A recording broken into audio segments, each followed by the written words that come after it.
Maintenant on va passer pour les sorties et le stock final.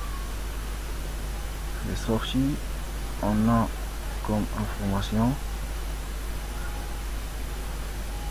les sorties ce sont les éléments consommés dans l'atelier A. Voilà les charges indirectes de production, c'est produit PSF. Donc la matière première A consommée dans l'atelier 1, c'est 33 750 kg. Donc on va le diviser pour savoir combien on va traiter comme première sortie, parce que la première sortie avec un prix, parce que les prix ici se sont inégaux. Premier prix c'est 22,4, deuxième prix c'est 21,41, troisième prix c'est 21,81. Donc non, 750 000 avec un prix de 22,4, le coût total c'est ça. Deuxième sortie, c'est ici 18 750 avec ce prix, et le coût total c'est le même. Maintenant on a comme information 33 750. Il reste 700 ou bien 7500. Donc le total de ces sorties égale 33 750. Donc le coût c'est pour la deuxième entrée. Donc, stock final égal le total du stock initial et les entrées moins les sorties, c'est 11 250 avec le prix de dernière entrée. Le prix de dernière entrée, le coût total de stock final c'est 245 362,5. Le total c'est le même total des entrées.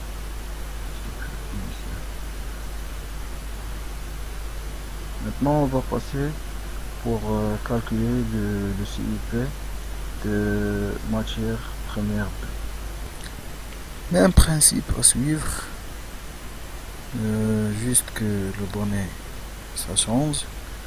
On a comme stock initial 12 500, c'est dans les infos, avec un prix de 25 dirhams,6, le coût total. Première entrée, on a juste un seul entrée de 57 500 avec un prix de 26,21, le coût total c'est ça. Et le total des quantités c'est 70 000 et le coût total c'est 1 827 075.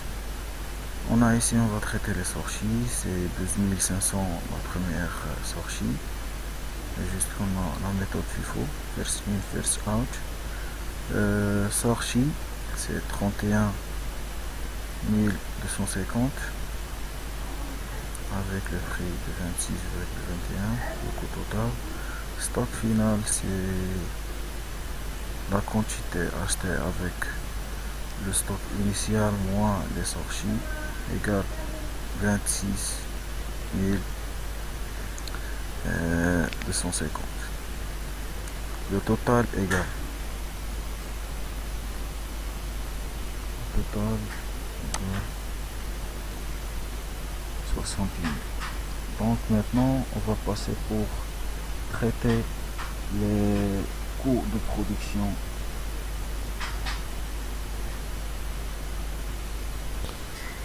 Donc le coût de production de PSF, on ne va pas oublier que le produit PSF est un produit semi-fini, et on a comme information que ce produit est non stockable. Maintenant les charges directes. On a comme charge directe le première entrée avec un prix de 22,4. Le coût total c'est 68 000. Deuxième entrée.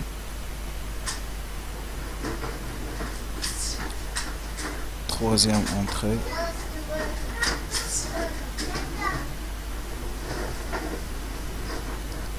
Maintenant on va passer pour les charges indirectes. On a juste l'atelier A. L'atelier A, on a comme unité d'œuvre, on va voir ici l'unité d'œuvre de l'atelier A.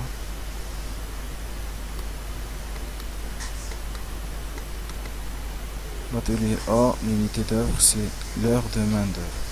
Et l'heure de main d'œuvre, c'est 21 125.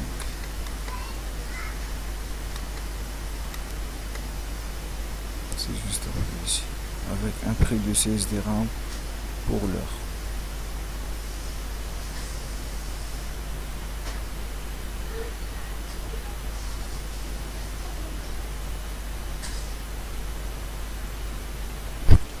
Pour cette valeur 11,076, c'est le coût qui existe dans le tableau de répartition. On va voir ici, c'est 11,076.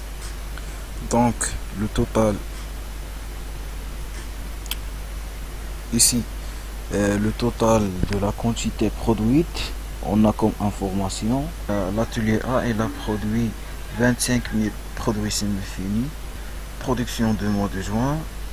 HV, l'atelier A, 25 000 unités de produits PSF, donc c'est ici 25 000. Après on va calculer le total et on va diviser le coût total sur la quantité. On va voir un résultat de 38 dirhams, 6805.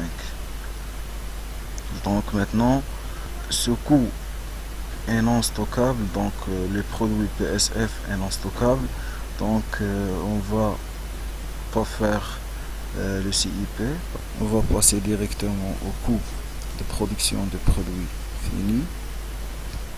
Donc notre coût de production, donc les charges directes, on a le produit semi-fini plus la matière première B, le processus, le schéma. Il faut voir le schéma pour ne pas tomber dans les problèmes. Donc la matière première B, on va premièrement tracer l'entrée de produits semi-finis, 25 000 fois le coût unitaire. Donc le même ligne de total de produits semi-finis doit être existé dans les charges directes. Maintenant la matière première B, on va voir les données, les informations concernant la matière première B. Donc pour fabriquer le produit fini, on doit mélanger le produit semi-fini avec la matière première B avec une quantité de 43 750 kg. Donc cette valeur 43 750 kg divisé à deux entrées pour cet atelier. Donc on va diviser comme ça. La première sortie 12 500 et la deuxième sortie 31 250. C'est juste, on va revenir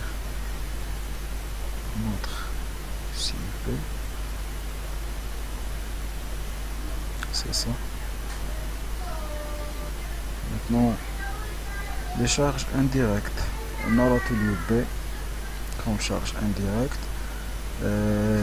L'unité d'œuvre de cet atelier c'est 1000 heures de machine. C'est 1000 heures de machine. Maintenant va tracer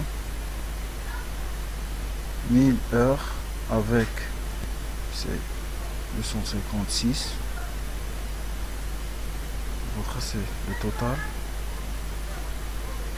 Le total c'est 25 000 produits. Et dans ce coût, on a les encours. Première information, on a comme encours fini.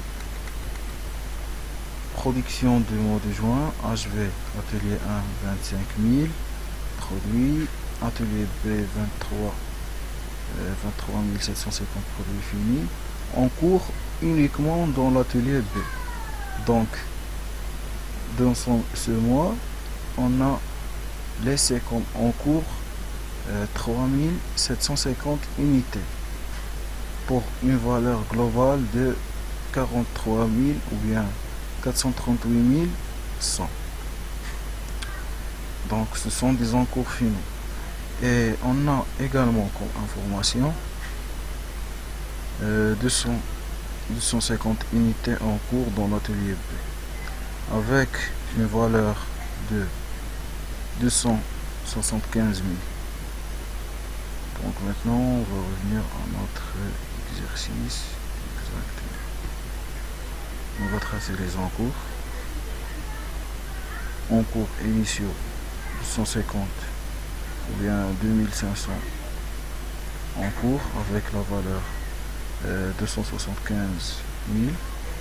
Maintenant les encours finaux. Et ici il faut faire attention parce que on va faire une opération un peu compliquée pour des gens, mais il faut faire attention. Donc on a ici le total 25 000. On va augmenter ce total avec 2500. Ça doit être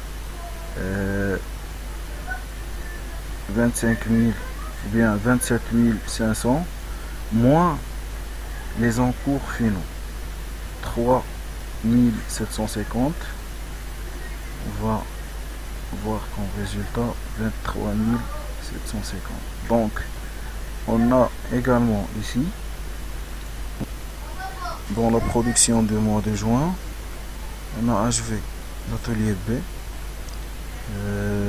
23 750 unités de produits finis. Donc notre coût de production est juste appliquer ce montant dans le tableau de répartition. C'est ici 51,87 et on a comme coût d'unité d'œuvre pour la section de distribution 4569,11. On a fini notre exercice. Merci pour votre attention. Je vais laisser pour vous le lien pour traiter ce dossier de comptabilité analytique pour la FF 2010. Merci.